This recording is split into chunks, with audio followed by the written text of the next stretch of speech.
संस्कार तीन जगह पर मिलते हैं। पहला, माता पिता से संस्कार मिलते हैं और दूसरा समाज से और तीसरा संत गुरुजन से। तो पहला है माता पिता।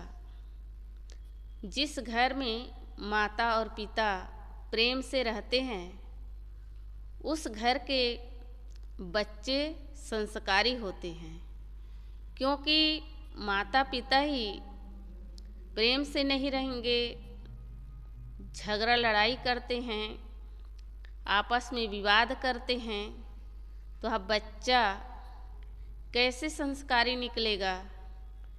इसलिए पहले माता पिता को संस्कारवान होना चाहिए। इसलिए सद्गुरु कबीर साहब कहते हैं, पहले जन्म पुत्र का भयउ बाप जन्मिया पाछे। इसका अर्थ यह है कि पहले जन्म पुत्र का भयउ।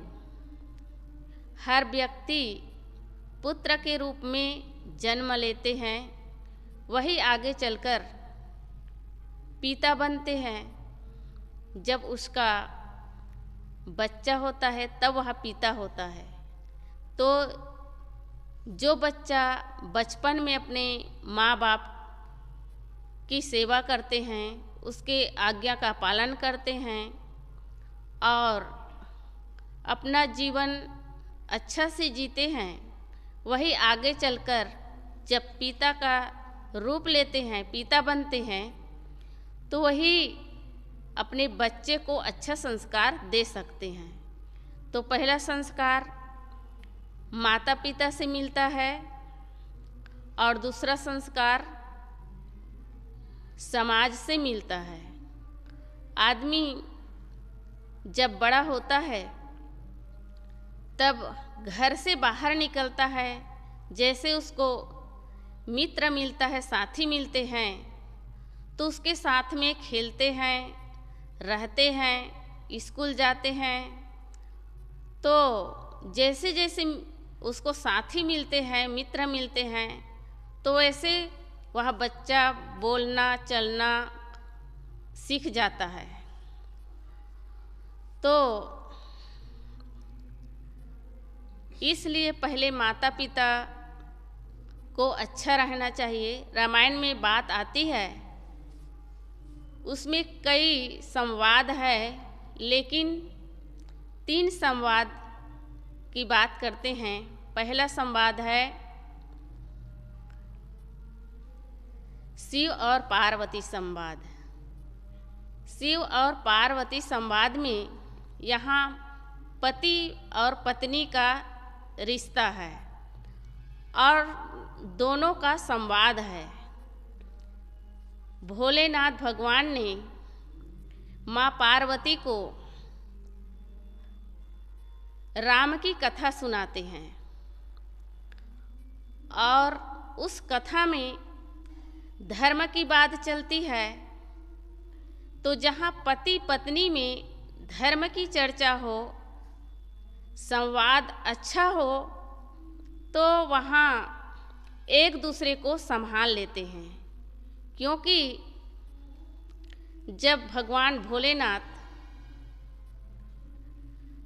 ध्यान से विचलित हो जाते थे तो माँ पार्वती उसको संभाल लेते थे, और जब पार्वती कहीं हट करती थी तो भोलेनाथ संभाल लेते हैं। वहाँ धर्म की चर्चा होती है। रामायण में वो बात आई है कि जब भगवान राम सीता की खोज में थे, तब पार्वती जी सीता के रूप ले करके भगवान राम की परीक्षा लेने के लिए जाती है। भोलेनाथ ने बहुत समझाया कि वो पार ब्रह्म है, उसकी परीक्षा तुम लोगी। लेकिन माँ पार्वती कहती है कि अगर वो अंतर्यामी है, परमात्मा है, तो अपनी पत्नी की खोज में जंगल जंगल क्यों भटक रहे हैं?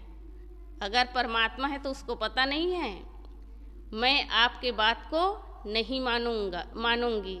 और वो उसकी परीक्षा लेने के लिए चले जाते हैं। माँ सीता की रूप बना लेते हैं और वो चली जाती है। तो जब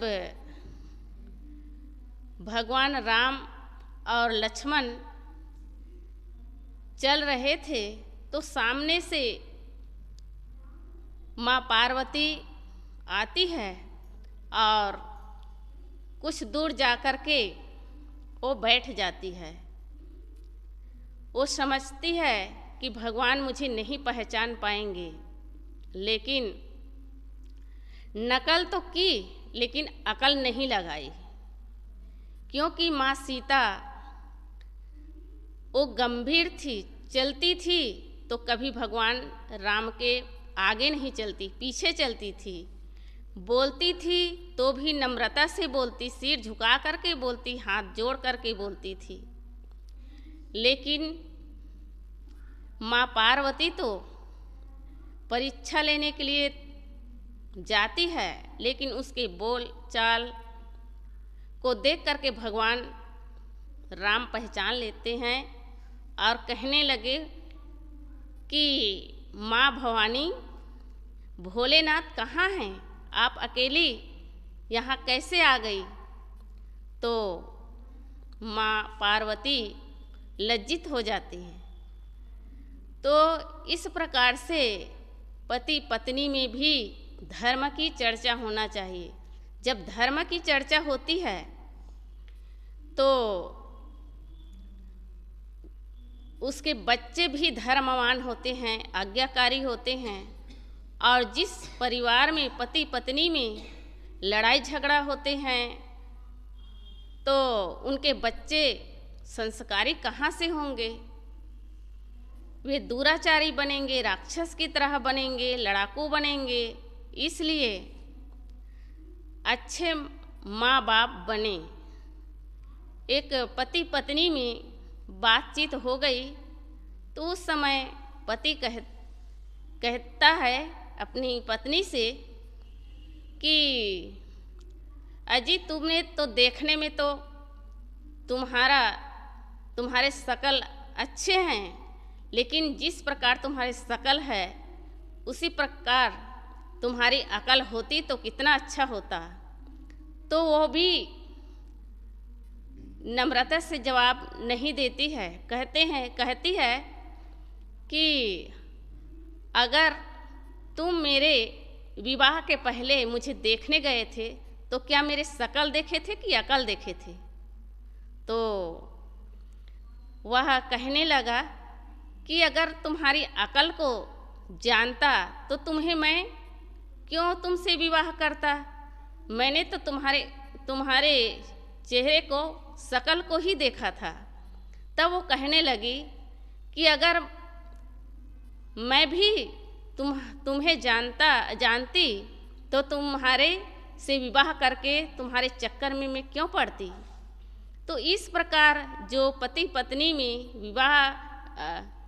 विवाद होता है तो उस घर के बच्चे को संस्कार नहीं मिलता है।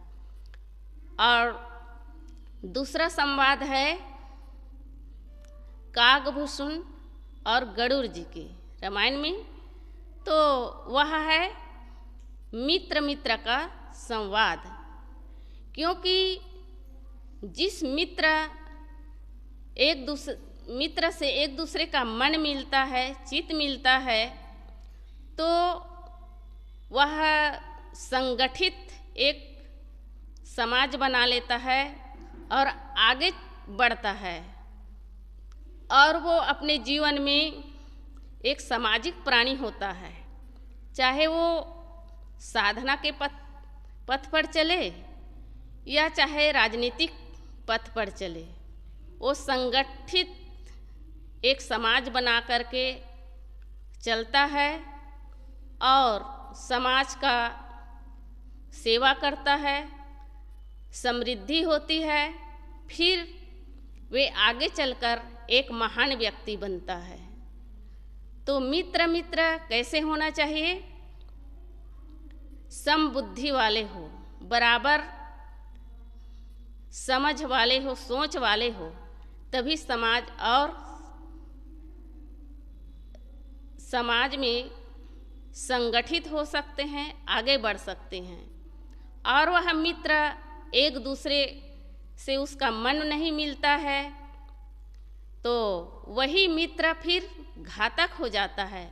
अगर खाने पीने वाला हो जाए, लड़ाई झगड़ा करने वाला हो जाए, दुराचारी हो जाए, अत्याचारी हो जाए, तो वही मित्रता से आदमी बिगड़ भी सकता है।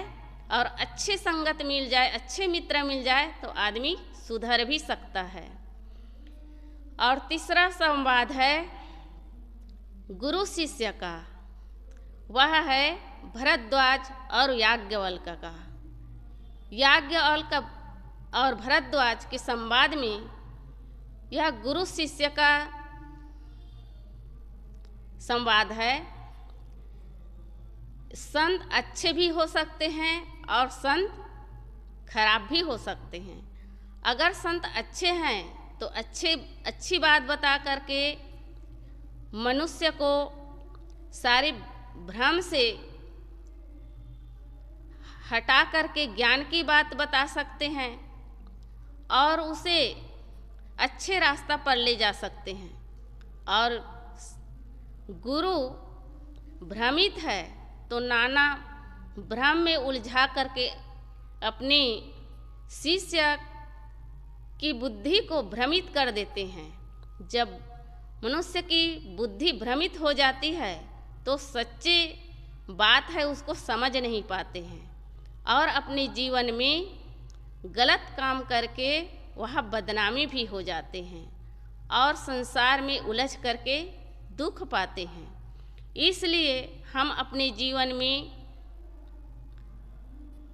अच्छे माँ बाप बने, अच्छे मित्र ढूंढे और अच्छे गुरु की खोज करें, तभी हम इस संसार की उलझन से, इस संसार के दुख से हम बच सकते हैं। नहीं तो फिर उलझ करके मर जाना है। और उलझेंगे तो हमें संतोष नहीं मिलेगा, शांति नहीं मिलेगी और हम अपने आप में कष्टित रहेंगे, दुखित रहेंगे और ऐसे दुखी हो करके इस संसार से हमारी विदा हो जाएगी। इसलिए अपने जीवन में अच्छे संस्कार बनाएं, अच्छे मित्र बनाएं, अच्छे गुरु की खोज करें और अपने जीवन में सुख शांति का लाभ उठाएं।